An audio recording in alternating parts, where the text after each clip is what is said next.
आप लोगों को विदित है कि पिछले कल से ऑफिशियली मानसून जो है हिमाचल प्रदेश में दस्तक दे चुकी है। हर वर्ष की भांति इस वर्ष भी 13 जून 2024 को प्री मानसून और मानसून की तैयारियों को लेकर के यहाँ पे एक बैठक जो है चीफ सेक्रेटरी की अध्यक्षता में हुई,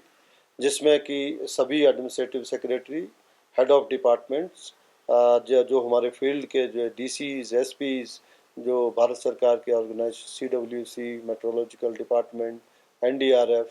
आईटीबीपी और इन सब लोगों के साथ मिलकर के, और इसके साथ साथ में जैसे कि कम्युनिकेशन के प्राइवेट और जो गवर्नमेंट टेलीकॉम सर्विस प्रोवाइडर उनके साथ भी बैठक की गई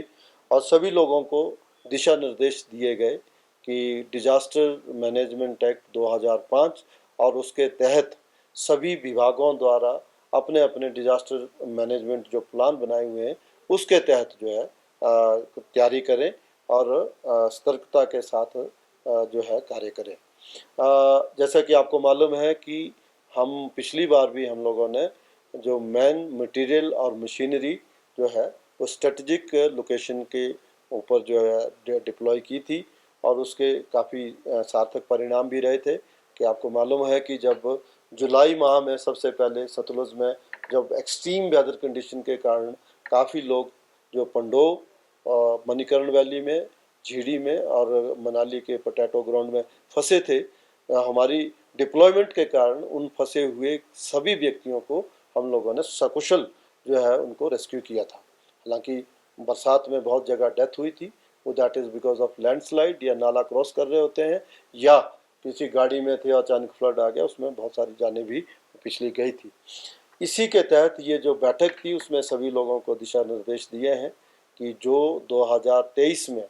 एक्सट्रीम वेदर कंडीशन 3 से 4 बार हुई थी और उसमें प्रदेश को काफ़ी जान माल का नुकसान हुआ था। लगभग 10,000 करोड़ का जो है नुकसान जो था हिमाचल प्रदेश को हुआ था, उससे लेसन लेते हुए कि कहाँ कहाँ पे आपको लगता है कि पास्ट एक्सपीरियंस के तहत प्रीवियसली जो हम डिप्लॉय करते हैं उसके अलावा भी आपको कहाँ कहाँ जो मैन मटेरियल और मशीनरी को डिप्लॉय करना है उसके दिशा निर्देश दिए हैं। तो प्रशासन और जो है सरकार जो है किसी भी स्थिति से निपटने के लिए सक्षम है और तैयार है। हालांकि जो है इस बार भी जो मौसम जो विज्ञान की तरफ से जो भविष्यवाणी की गई है, फोरकास्ट जो की गई है, उसमें कहा गया है कि हिमाचल प्रदेश में सामान्य या सामान्य से थोड़ा नीचा कम जो है मानसून रहने की संभावना है। हाउएवर जो हमारा एक्सपीरियंस है, मानसून ओवरऑल भले ही सामान्य रहे, लेकिन हम लोग जो है जो एक्सट्रीम वेदर कंडीशन होती है, जैसे कि आपने देखा पिछले कल भी जब बारिश हुई तो कुछ गाड़ियां जो थे मलियाना के आसपास जो है दब गई और 88 ईयर्स के बाद दिल्ली में जो है अधिक वर्षा हुई, जिसके कारण दिल्ली के अधिकांश जो भाग थे वो जलमग्न हो गए। तो भले ही ओवरऑल मानसून सामान्य रहे, लेकिन इस प्रकार की क्लाइमेट चेंज की वजह से इस किसी भी प्रकार की जो एक्सट्रीम वेदर कंडीशन को रूल आउट नहीं किया जा सकता। तो we have to be prepared for the worst. और आपके माध्यम से मैं जो आने वाले जो हमारे जो पर्यटक हैं और जो हिमाचल के लोग भी हैं उनको जो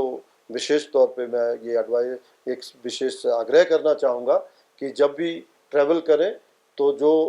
मेट्रोलॉजिकल डिपार्टमेंट के जो वार्निंग होती है, जो अलर्ट जारी किए जाते हैं और लोकल एडमिनिस्ट्रेशन द्वारा जो अलर्ट जारी किए जाते हैं उनका अवश्य पालन करें।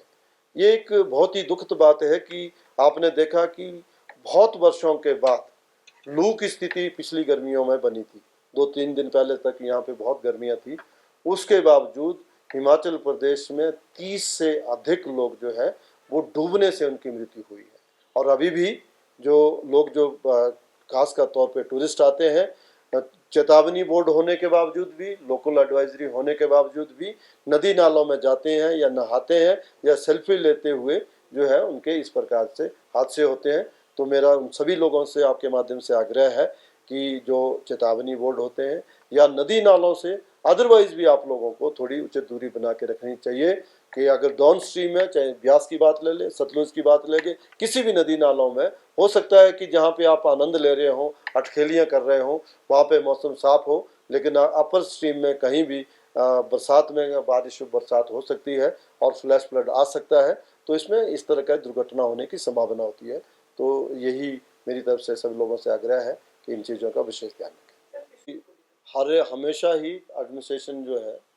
उनको सतर्क करता है, लेकिन कई लोगों को लगता है कि ये घटनाएं कहीं और होती हैं, हमारे साथ नहीं होती हैं। तो पिछले वर्ष के जो है जो घाव हैं अभी ताज़ा हैं, तो मुझे लगता है कि समाज में भी एक चेतना का संचार हुआ है और उसको ध्यान रखते हुए प्रशासन के साथ मिलकर के ऐसे लोगों को उठाया भी जाएगा, मतलब उनको कहा जाएगा कि नदी नालों से दूर रहें, और अपने आप में भी लोग इस तरह सहयोग कर रहे हैं। इसके अलावा किसी दुर्घटना की स्थिति के लिए एसडीआरएफ की टीम और त्वरित राहत, देखिए वो तो मैंने कहा है, मैन मटेरियल मशीनरी की जहाँ तक मैंने बात की है उसमें एनडीआरएफ की टुकड़ियाँ भी हैं, स्ट्रेटेजिक लोकेशन पे हमने डिप्लॉय की है, एसडीआरएफ भी है, और साथ में जिला प्रशासन जो है पुलिस और जो होम गार्ड और सिविल डिफेंस के लोगों को भी तैयार रखता है। Thank you. हमसे जुड़े रहने के लिए हमारे YouTube चैनल को सब्सक्राइब करें और नई वीडियो की नोटिफिकेशन के लिए बेल आइकॉन को दबाएं। अगर आप ये वीडियो Facebook पर देख रहे हैं तो लाइक जरूर करें और ज्यादा से ज्यादा शेयर करें। इसी तरह के और भी अपडेट्स के लिए फॉलो करें हमारा Instagram पेज himachal.ke।